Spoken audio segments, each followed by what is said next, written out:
अमृत का निरंतर आस्वादन कर रही है। प्रभुपाद जी अनुवाद करते हैं, अधरामृत का अर्थ है चुंबन। ब्रजभूमि की बालाएं, बोलिए, ऐसी कृपा की कल्पना से ही प्राय मूर्छित हो जाती हैं। अब तात्पर्य देखिए शिल प्रभुपाद जी के द्वारा। शिल प्रभुपाद की शास्त्रों में दिए गए धार्मिक अनुष्ठान बद्ध जीवों को सांसारिक गुणों से परिशुद्ध करने के निमित्त हैं, जिससे वे धीरे धीरे परमेश्वर की दिव्य सेवा करने का अवसर पाने की अवस्था तक ऊपर उठ सकें। शुद्ध आध्यात्मिक जीवन की इस अवस्था को प्राप्त करना सर्वोच्च सिद्धि है, और यह अवस्था जीवात्मा की वास्तविक पहचान अथवा स्वरूप कहलाती है। मुक्ति का अर्थ है इस स्वरूप अवस्था का नवीकरण। स्वरूप की उस पूर्ण अवस्था में जीव प्रेमा भक्ति की 5 अवस्थाओं में स्थापित होता है, जिनमें से एक अवस्था माधुर्य रस अथवा युगल प्रेम की मनोदशा भी है। श्री भगवान सदैव अपने में पूर्ण होते हैं, अतएव उन्हें अपने लिए किसी प्रकार की लालसा नहीं होती, किंतु अपने भक्त के प्रगाढ़ प्रेम के पूर्ति के लिए स्वामी, सखा, पुत्र तथा पति बनते हैं। यहाँ पर माधुर्य रस के 2 प्रकार के भक्तों का उल्लेख है। एक है स्वकीय तथा दूसरा है परकीय। दोनों ही संबंध भगवान श्री कृष्ण के साथ माधुर्य रस के होते हैं। द्वारका की रानियां स्वकीय थी, वे विधिवत रूप से ब्याही हुई थी, लेकिन ब्रज की बालाएं उनके तब के तरुण मित्र थी जब वे अनव्याहे थे। श्री भगवान 16 वर्ष की उम्र तक वृंदावन में रहे और पास पड़ोस की लड़कियों के साथ उनका मैत्री भाव परकीय था। इन बालिकाओं तथा रानियों को शास्त्रोक्त व्रत, स्नान तथा अग्नि यज्ञ द्वारा कठिन तपस्याएं करनी पड़ी, लेकिन ये सब अनुष्ठान अपने आप में परिपूर्ण नहीं है। न सकाम कर्म और ज्ञान का अनुशीलन या योग की सिद्धि ही अपने में पूर्ण है।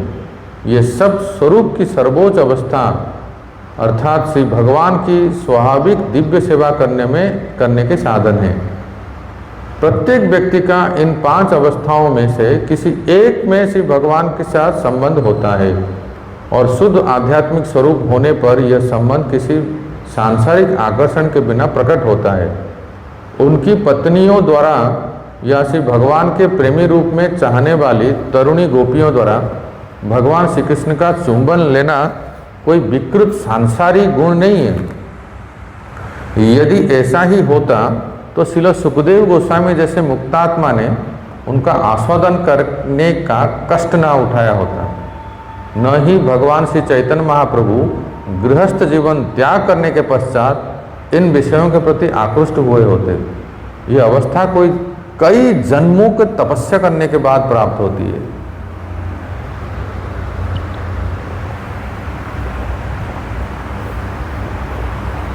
हरे कृष्णा।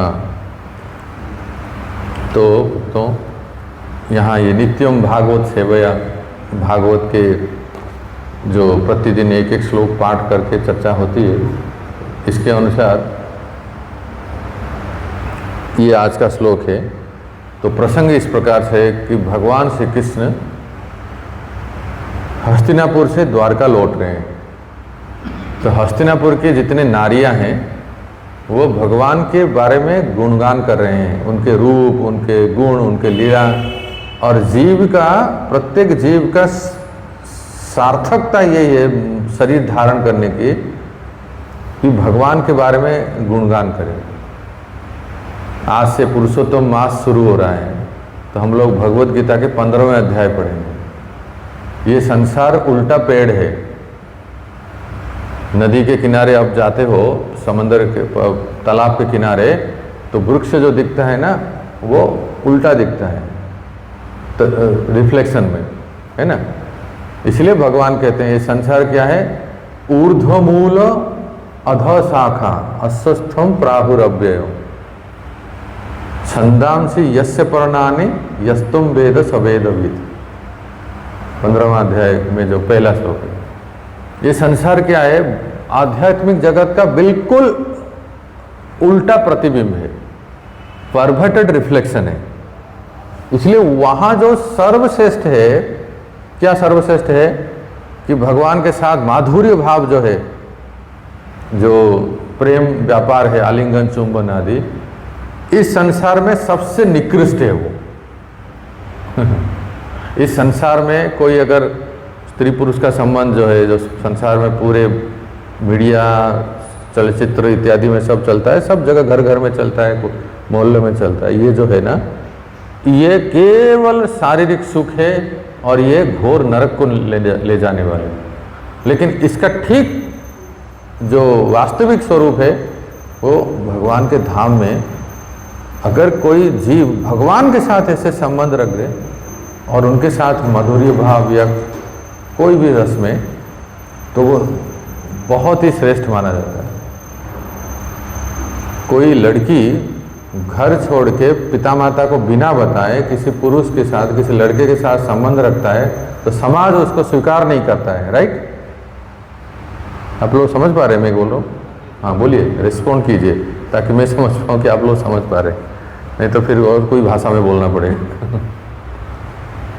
अर्थात कोई उसको आदर नहीं करता है बल्कि निंदा होती है। जरा सोचिए, बिल्कुल वैसा ही संबंध कोई लड़की, कोई कन्या अपने घर परिवार के बातों को नहीं मान के, उनसे विरोध होकर अगर कृष्ण के साथ संबंध रखते हैं तो क्या होता है? मतलब उसके नाम जो है साधु संत लोग गाते हैं, वो इतना पवित्र हो जाता है। फॉर एग्जाम्पल मीराबाई, है ना?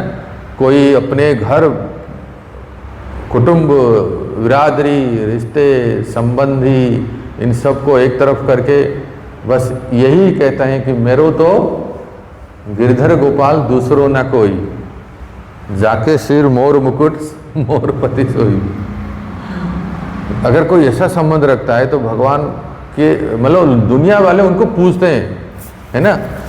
आज भी हम अगर राजस्थान जाते हैं तो उनको मेवाड़ कहते हैं ना, मेवाड़ में, तो उनको पूछते हैं। देखिए कितना विपरीत है। संसार में अगर कोई संबंध रखता है तो उनको गाली देते हैं, उनको मारपीट करते हैं, उनको दंड दिया जाता है। लेकिन वही संबंध श्री कृष्ण के साथ हो जाए, इसीलिए क्यों ऐसा होता है?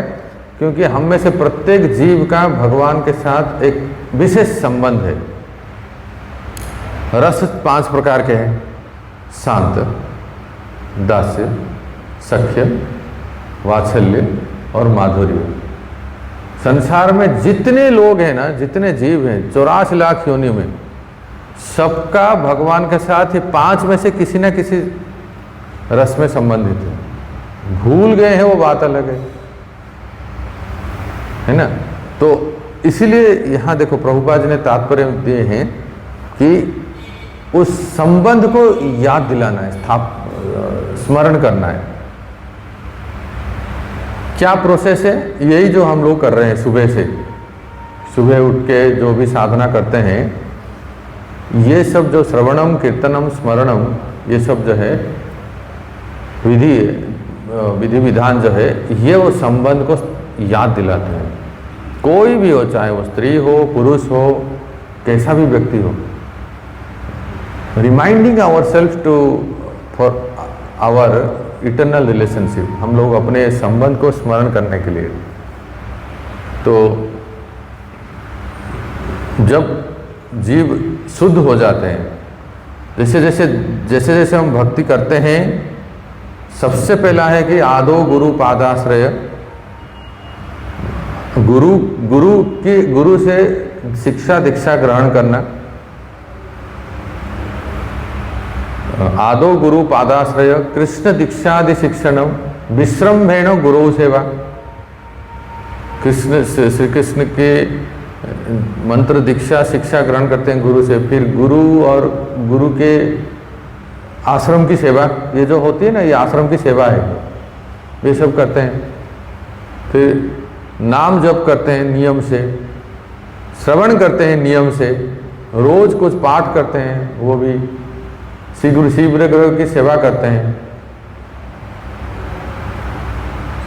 मायापुर के हेड पुजारी ऐसे कहते थे कि जो पुजारी श्री विग्रह की सेवा करते हैं, उनका इस जगत में अप्रेंटिस चल रहा है।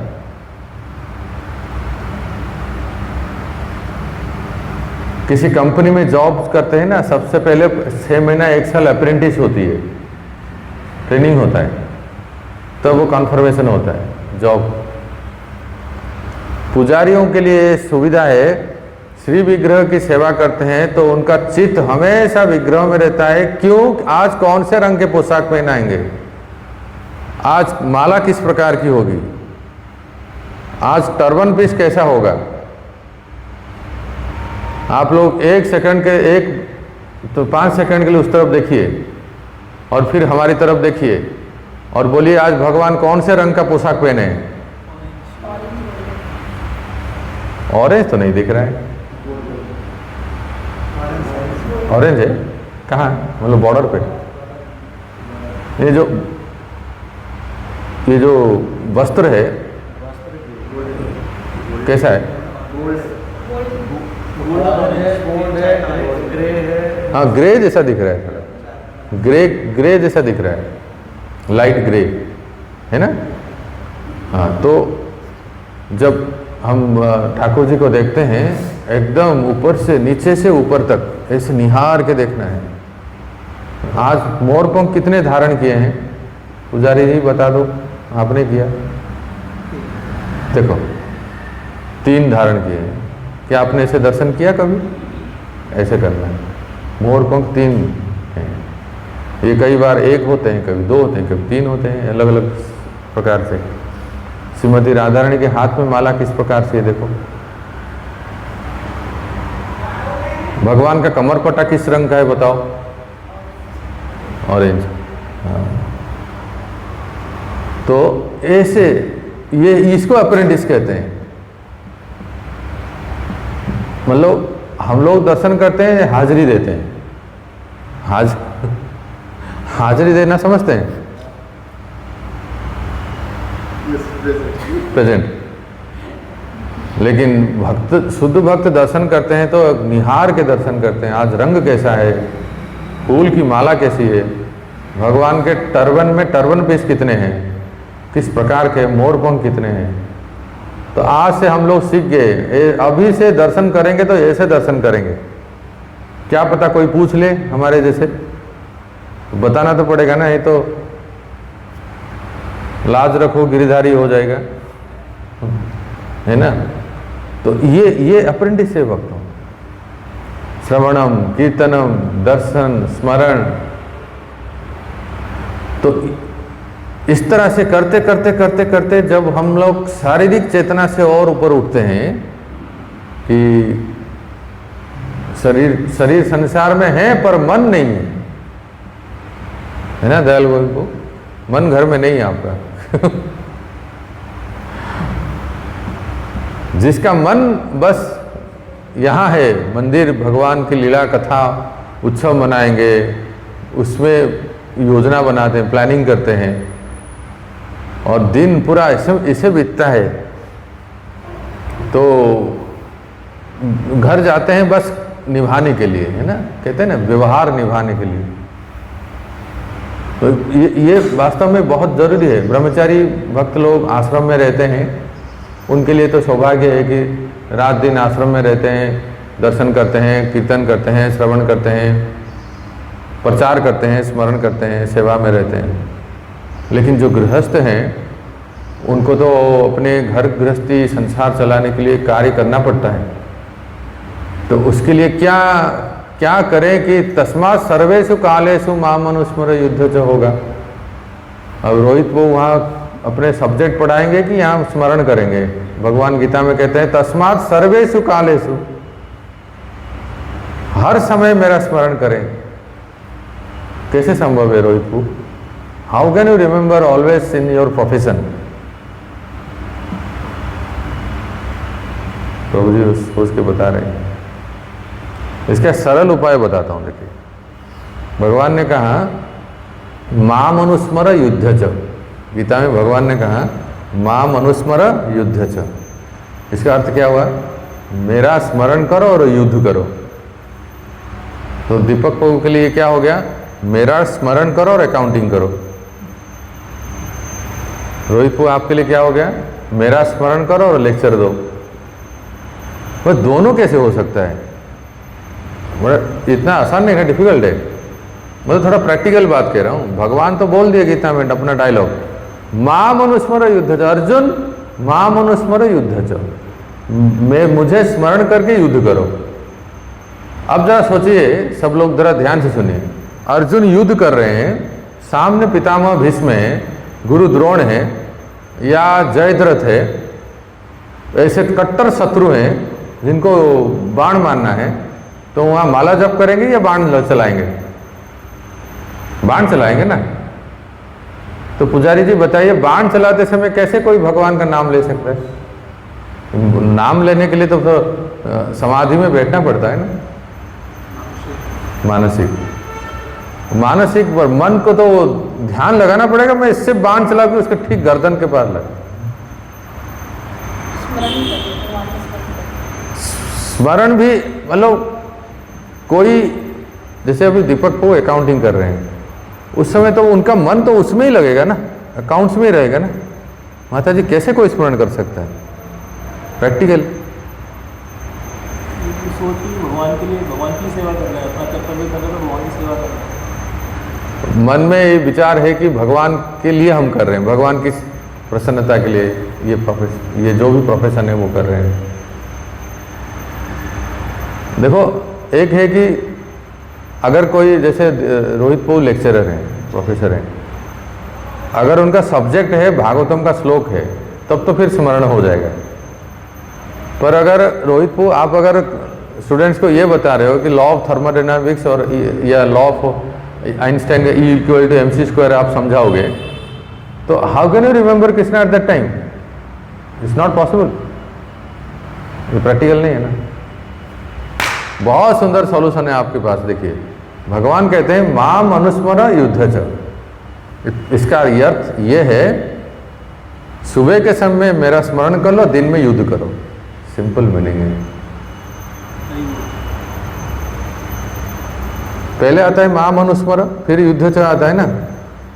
तो इसको हम अपने 2026 में प्रैक्टिकली कैसे अप्लाई करें? सुबह का समय साधना के लिए, तो सुबह के समय में जितना हो सके मेरा स्मरण कर लो, बैटरी चार्ज कर लो। सुबह उठते ही सबसे पहले हम तो मोबाइल चार्ज करते हैं ना, फिर देखते हैं कितना हो गया प्रभु जी, 80%। तो हमारा सुबह चार्जिंग कितना हो गया प्रभु दीपक को? 80% हो गया। अगर माला हो जाती है तो हमारा चार्जिंग 80% हो जाता है। जब हम सुबह दर्शन कर लेते हैं, मंगला दर्शन, या फिर उसके बाद भक्तों के संग में बैठ के जप करते हैं, तो फिर सुबह का चार्जिंग हो जाता है।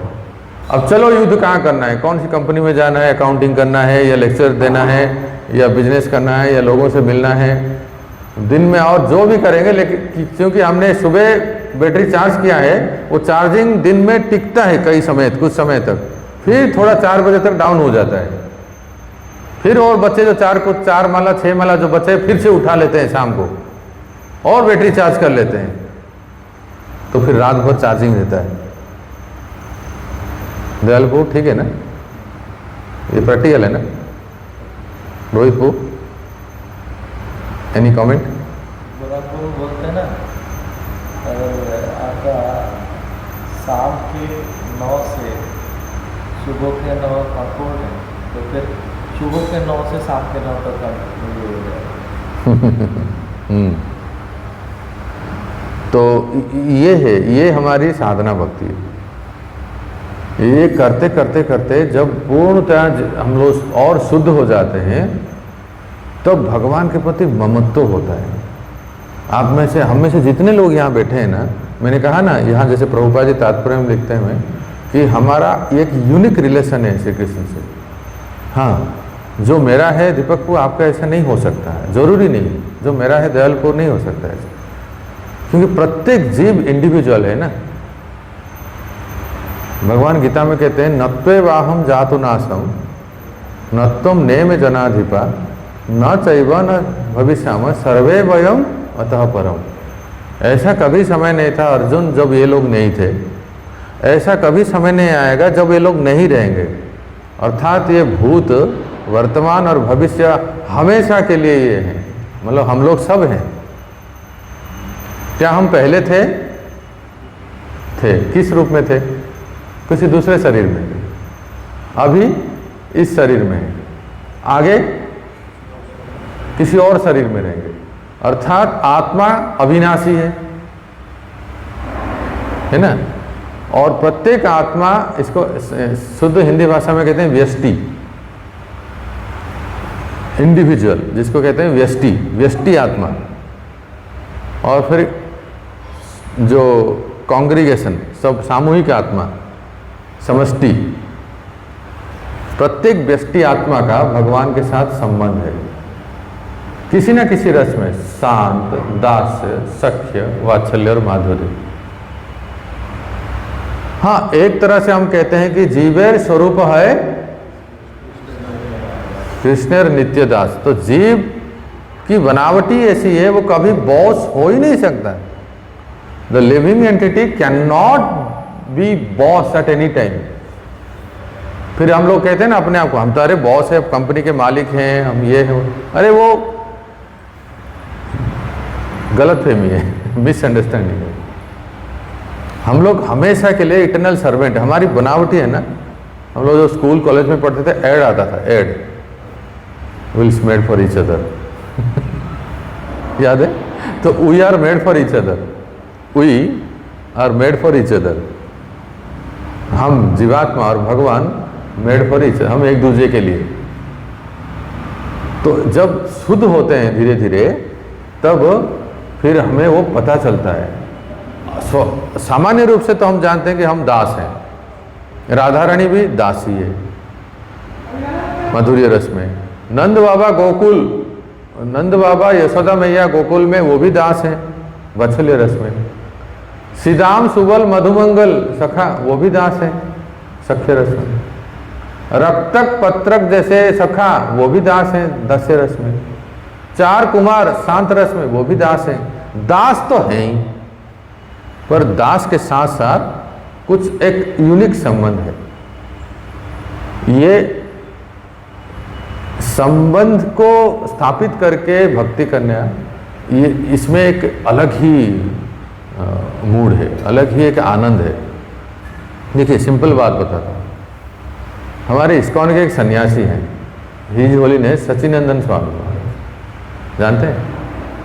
बहुत अच्छे सन्यासी हैं, जर्मन में रहते हैं, प्रचार करते हैं, बढ़िया प्रचार कीर्तन करते हैं। और साल में एक बार गोवर्धन आते हैं, गोवर्धन रिट्रीट सेंटर है, और वहाँ वो रिट्रीट करते हैं, जपा रिट्रीट ये सब करते हैं। तो सचिनंदन महाराज कहते हैं कि हर एक साधक को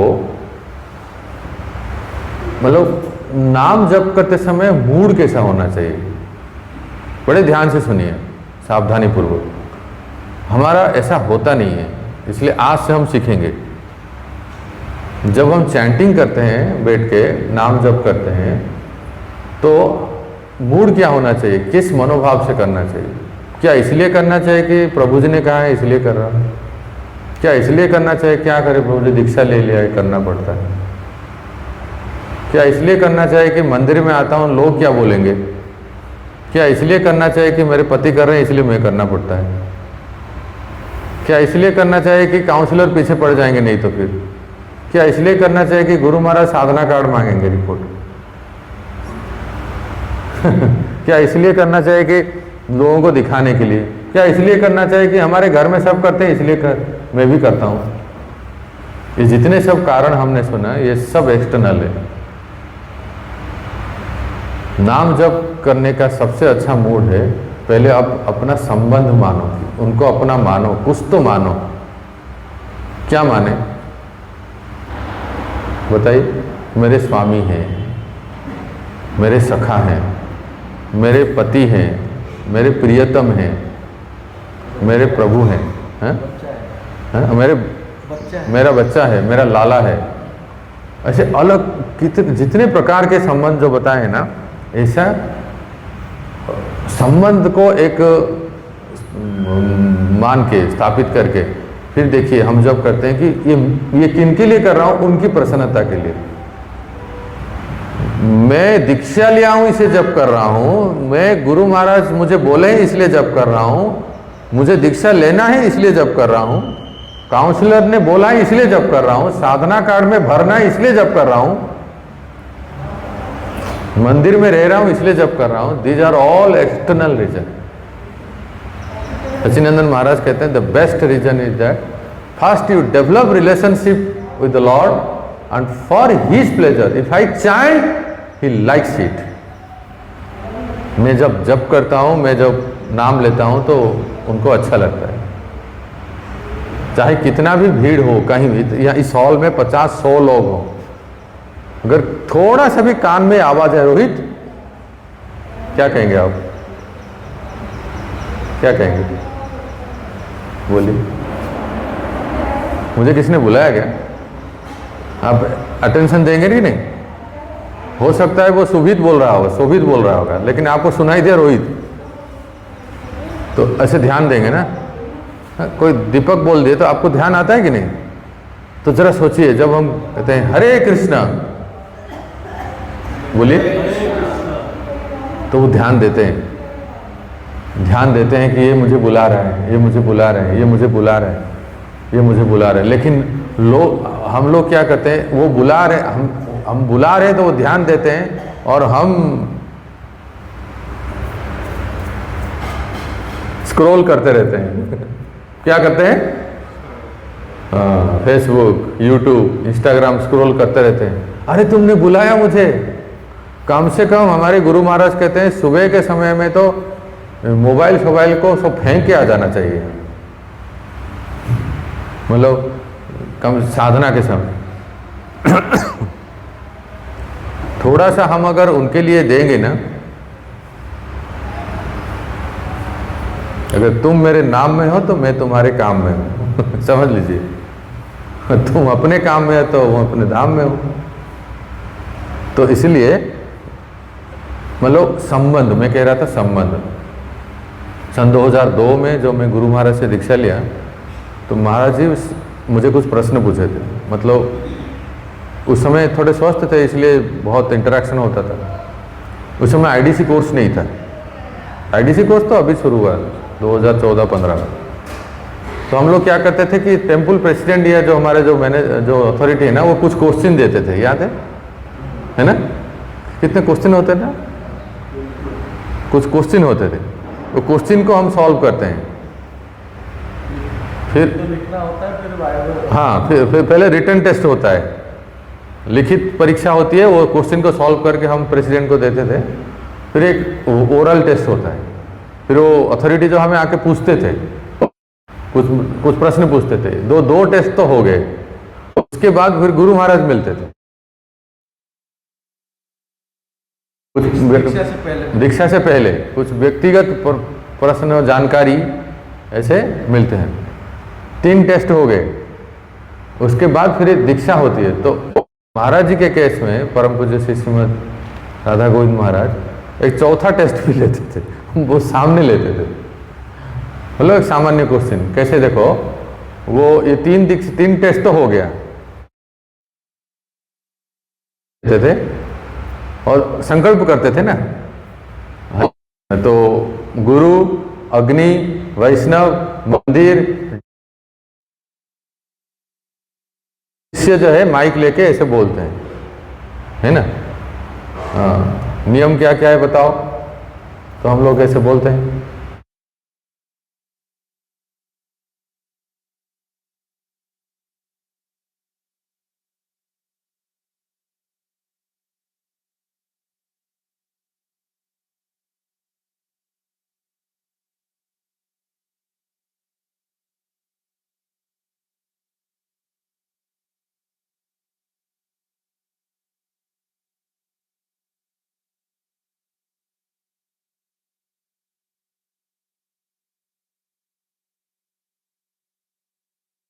एक महाराज जी पूछते हैं, गोपाल कृष्ण गोसाई महाराज और शायद और भी गुरु महाराज है, पता है महाराज जी बोलते हैं ना, 25 माला से एकादशी को ऐसे सामने, गुरु के सामने बोलना पड़ता है, तो फिर हमारे लिए संकल्प हो गए।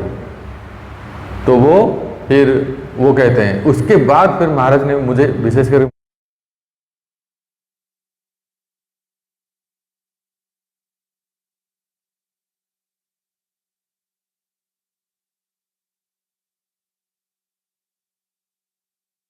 और हम लोग प्राय देखते हैं इस्कॉन में जो भी एंट्री मारता है पहले, वो कुछ आए या ना आए पहले तो ये श्लोक तो उसको इतनी बार सुनाई देता है कि पूरा याद ही हो जाता है। सर्वधर्मान परित्यज्य मामेकं शरणं व्रज,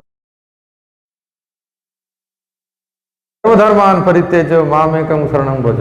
जो महाराज ने पूछा हमने धड़ाधड़ बोल दिया, तो महाराज बोला अच्छा अच्छा ठीक ठीक। भागवतम पढ़े। दूसरा प्रश्न,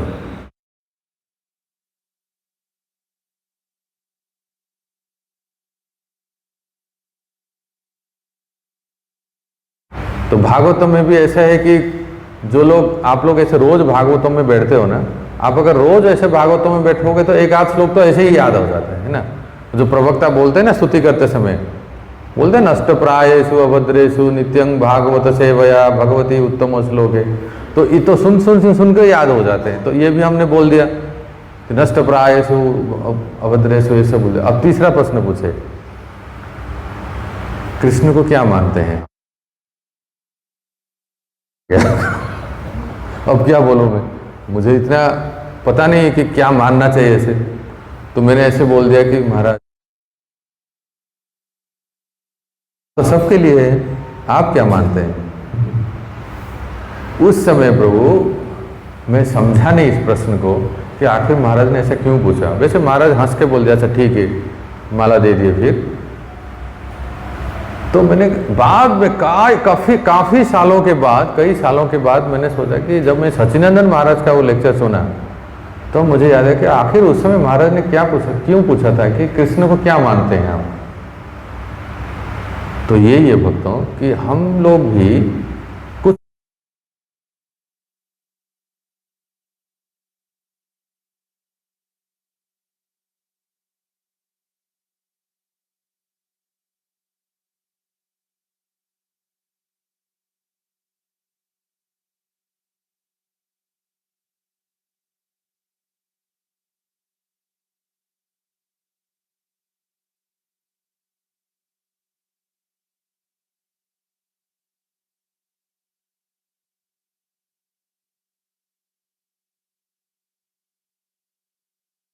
is my best friend. Radheshyam को ने एक पुस्तक लिखे थे यूथ फिशिंग के लिए, योर बेस्ट फ्रेंड, उन दिनों में बहुत साल पहले।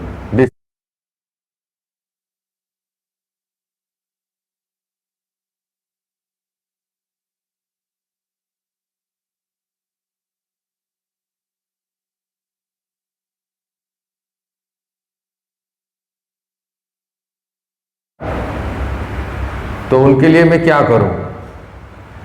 आप मानते हैं कृष्ण को अपना बेस्ट फ्रेंड? क्या नाम है प्रभु जी? अभिजीत। अभिजीत अभिजीत प्रभु कृष्ण को अपना मित्र मानते हैं? अगर मान, आप अपने मित्र के लिए क्या करेंगे? जैसे ये आपके मित्र है ना,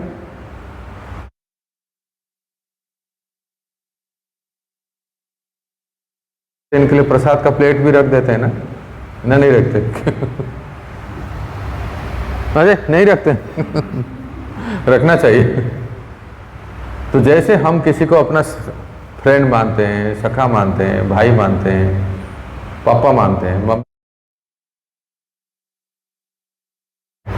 कुछ भी मानते हैं, ऐसा मेरे कहने का अभिप्राय का आप जरा समझिए कि ये कोई बताने की बात नहीं है। आप अपना संबंध जो है ना, खुद आप भगवान से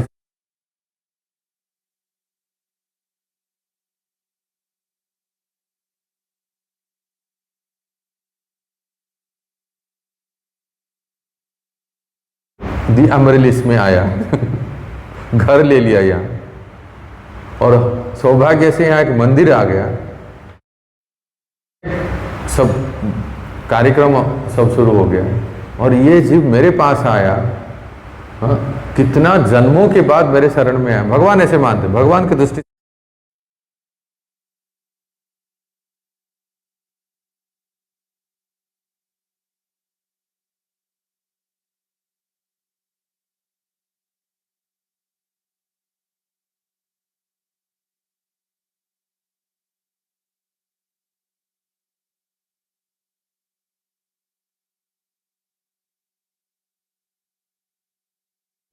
राइट।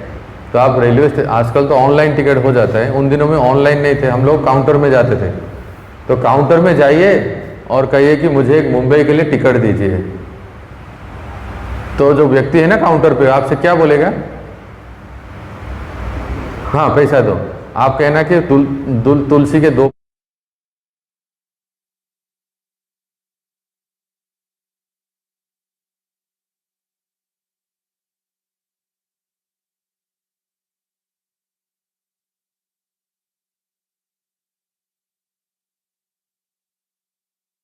इनको दे दो ना, तो करोड़ों पुण्य मिल जाए, वो भी पुरुषोत्तम मास में। तुलसी के 2 पत्ते या आपके गुलाब का फूल लाइए और ठाकुर जी को ऐसे दिखाइए और उनको चढ़ा दीजिए। आपके हृदय में जो भी कामना है, इच्छा है, वो बिना बोले वो जान लेते हैं। और देखना आपको, आपकी सदगति शुरू हो गई, आपका शुभ जो है, शुभदा वो शुरू हो गई। लेकिन अनरिजर्व टिकट काउंटर में जाके, बल्कि पागल सोच के भगा देंगे। कितना अंतर है, देख रहे हैं ना। तो संबंध, मैं कह रहा था संबंध,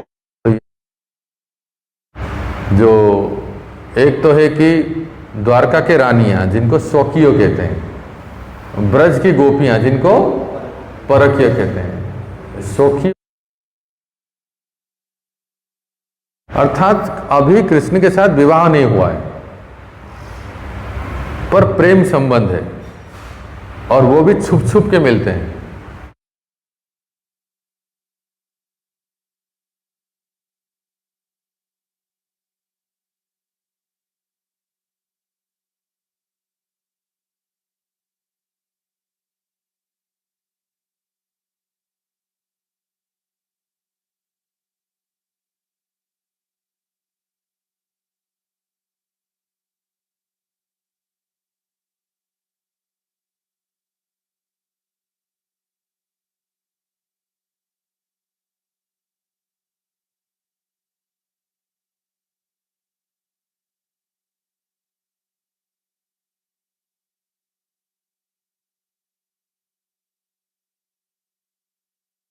एक बार मैं अगर श्याम सुंदर को देख लेती हूं तो उतने में ही मैं अपने आप को संभाल नहीं पाती हूं।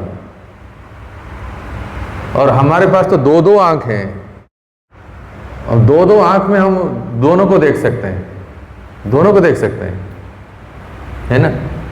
राधा रानी के लिए तो इतना संभव भी नहीं है, एक आंख में अपने सास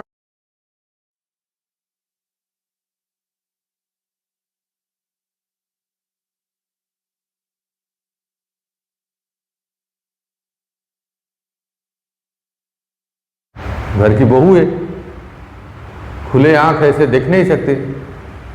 गोधूली बेला में जब श्याम सुंदर गौओं को लेके ब्रज में वापस आते हैं गांव में, तो सारे गोपियां अट्टारी होकर चढ़ जाते हैं खिड़की से, कोई कहां से देखते हैं, पर उनकी नजर रहती है सांस ननन कहीं टोक ना दे। नजर से नजर मिले तो मुलाकात हो गई, दोनों रहे खामोश फिर भी बात हो गई। नजरों से बात कर लेते हैं।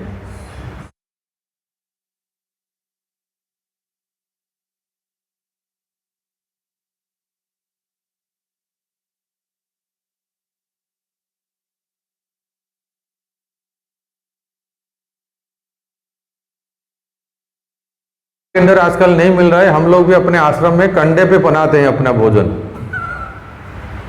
लकड़ी के चूल्हा और कंडे पे बनाते हैं।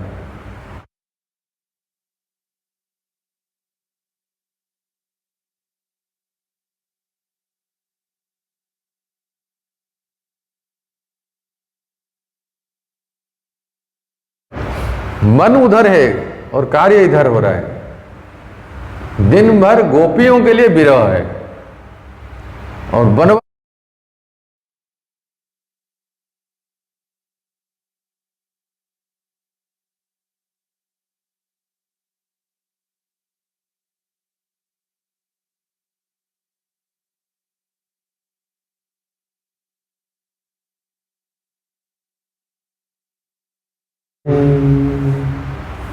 सुध लो मोए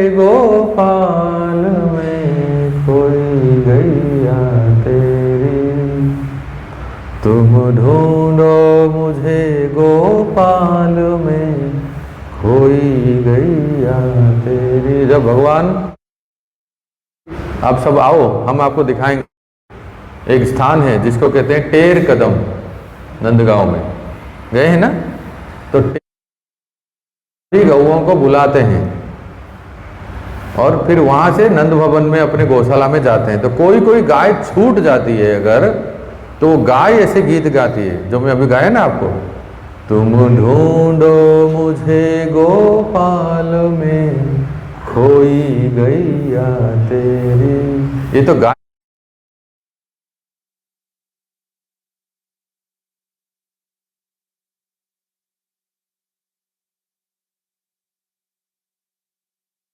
खो गए हैं। प्रभु जी कहाँ खो गए हैं हम लोग? इस संसार में खो गए हैं और अपने आप को सोचते हैं कि मैं पति हूं, मैं पत्नी हूं, ये मेरा बच्चा है।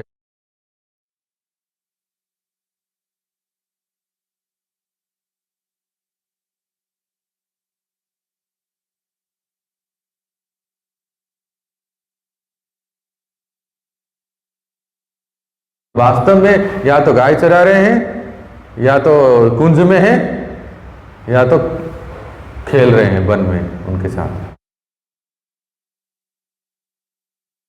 मतलब भूल गए। तो जीवात्मा भी ऐसे ही पद गाता है कि हे गोपाल, तुम मुझे उद्धार कर लो, इस संसार में अमरलिस में खो गए हैं, तो हम यहाँ से हमें उद्धार कर लो। तो भक्तों में कह रहा था, भगवान जब आते हैं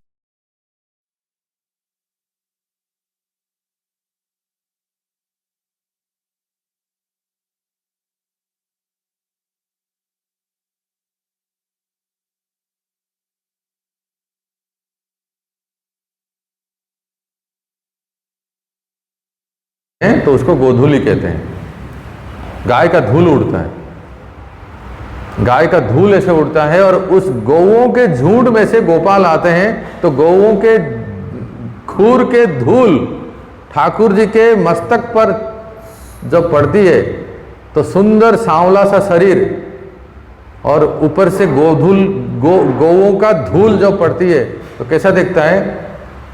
भज मन पांडुरंग विठ्ठला। ये पांडुरंग जो यही स्वरूप है, महाराष्ट्र में है ना पांडुरंग। वो पांडुरंग मराठी में पांडुरंग का अर्थ क्या है जानते हैं? पांडुरंग अर्थात श्याम सुंदर के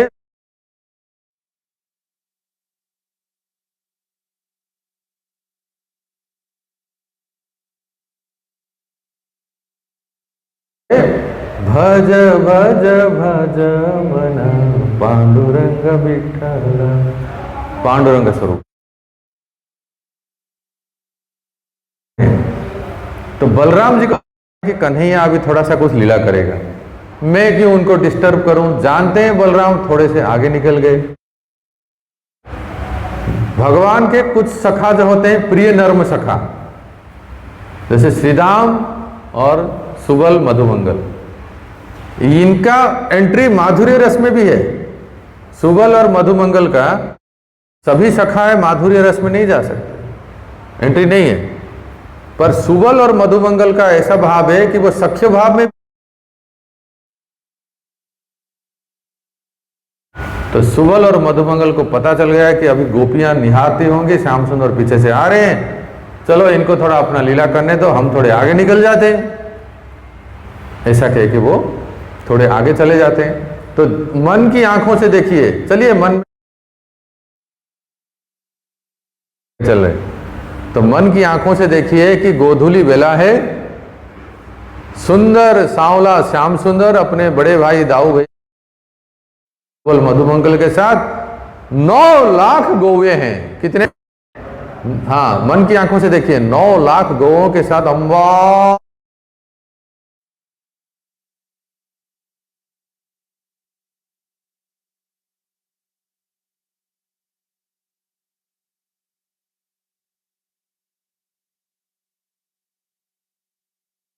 छोटी छोटी गैया छोटो छोटो ग्वाल। कन्हैया कहाँ है? छोटो समय तो मदन गोपाल। माता जी कह रहे हैं, सही कह रहे हैं, बीच में मेरो मदन, तो मदन गोपाल बीच में है, मदन गोपाल है नहीं, हाँ बिल्कुल सही, बीच में है, वो दिखते नहीं है, छोटे छोटे हैं ना। जब ये सब चले जाते हैं तो मदन गोपाल आते हैं, तो मदन गोपाल क्या करते हैं, उनको पता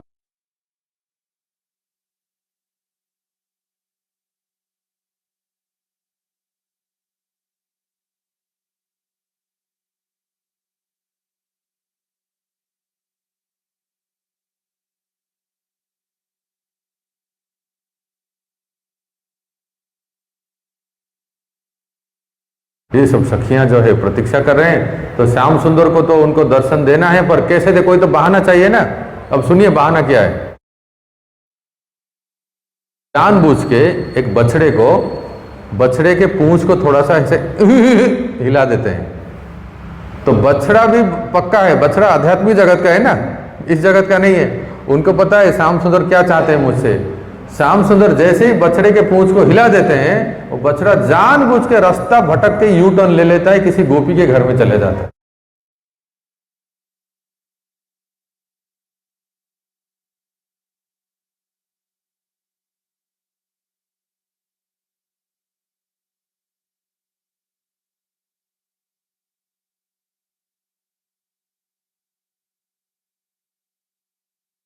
ऐसा जानबूझ के पूछते हैं बछड़ा कहाँ गया, और मेरे बछड़ा कहाँ गया।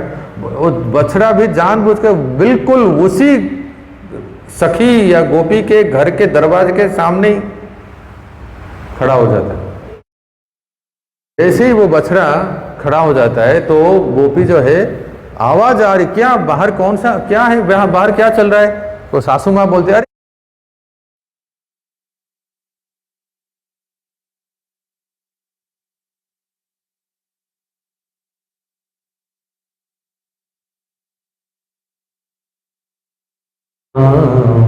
तमहं भजामि, बिल्कुल सुंदर सांवला बांके बिहारी स्वरूप में जानबूझ के गोपी को दर्शन देने के लिए ऐसे खड़े हो जाते, और तो देख लेती है मूर्ति, जानते हैं क्या है, मूर्ति स्टैच्यू बन जाती है ऐसे ऐसे।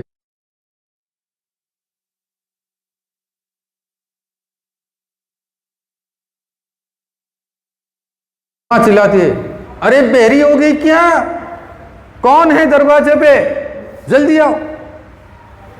उसको होश भी नहीं है, और श्याम सुंदर को देख के बिल्कुल मूर्ति जैसे हो जाती है। श्याम सुंदर अपने बछड़े को लेके चले जाते हैं, बस यही है। और गोपी का हृदय भी चुरा के ले जाते हैं, इसलिए हमारे ब्रज में गाते हैं, लूट के ले गया दिल जिगर सांवरा जादूगर, सांवरा मेरो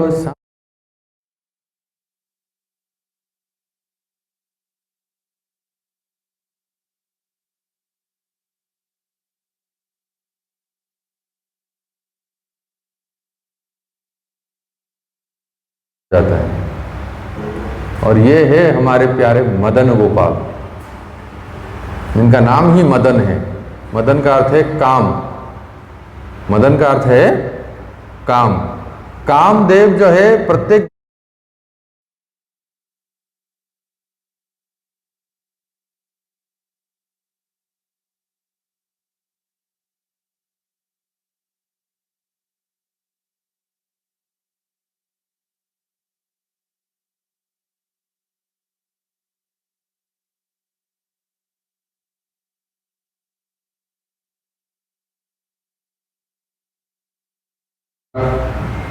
आश्रम है ना, उसको मदन टेर कहते हैं। मदन टेर का अर्थ है, एक बार कामदेव आया था भगवान को मोहित करने के लिए, और चलाया धनुष उठाया, प्रत्यंत के पीछे छुप के 5 बाण चलाया।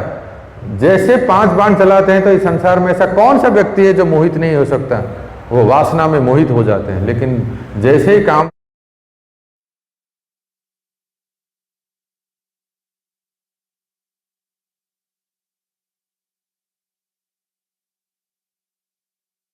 की रात्रि थी, भगवान अपना सौंदर्य का छठा निखार रहे थे, 16 श्रृंगार किए थे, और बिल्कुल 16 कलाओं से परिपूर्ण थे। रात्रि में चंद्रमा बहुत सुंदर ज्योत्सना निकाल रही थी, अपना प्रदान कर रही थी। सारी गोपियों के बीच में एक पुरुष केवल श्री कृष्ण थे। इस अवसर का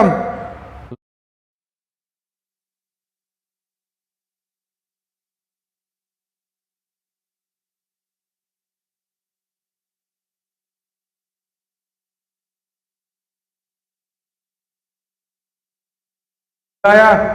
भगवान श्री कृष्ण का सुंदर सांवला श्याम सुंदर स्वरूप को देख के एक तरफ धनुष बाण और दूसरे तरफ वो गिर गया। बोलो मदन गोपाल की, अरे प्रेम से बोल दो मदन गोपाल की। ये है मदन का स्वरूप। मूर्छित होकर गिर गए और धनुष बाण, इसलिए जो इनको देख लेता है ना वो वासना में नहीं आता। मदन मोहन मदन गोपाल को देखते, अद्वैत आचार्य के विग्रह है मदन गोपाल। अद्वैत आचार्य जब ब्रज में आए थे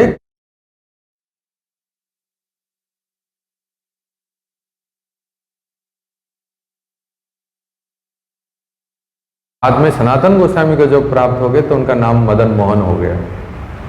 मथुरा के चौबे जी है ना, मथुरा के चौबे जी के पास थे, फिर सनातन गोस्वामी के पास आ गए, तो ये मदन गोपाल। इसलिए भक्तों हमारा सौभाग्य है, अधिक पुरुषोत्तम मास है, ठाकुर जी कितने सुंदर विग्रह देखे, एक बार देखने से मन नजर हटती नहीं है।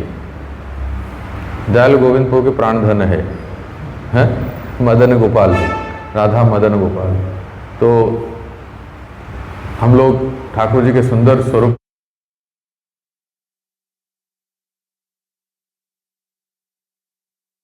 तो मन में धारण करें, इस कथा को मन में धारण करें। आप याद रखिए कि भगवान कैसे गोधूली बेला में ब्रज में लौटते हैं, कैसे वो बछड़े को जानबूझ के छोड़ देते हैं और गोपियों को दर्शन देने के लिए चले जाते हैं, गोपियां निहाल हो जाते हैं। तो एक कथा को श्रवण किया हमने और फिर आप दूसरे को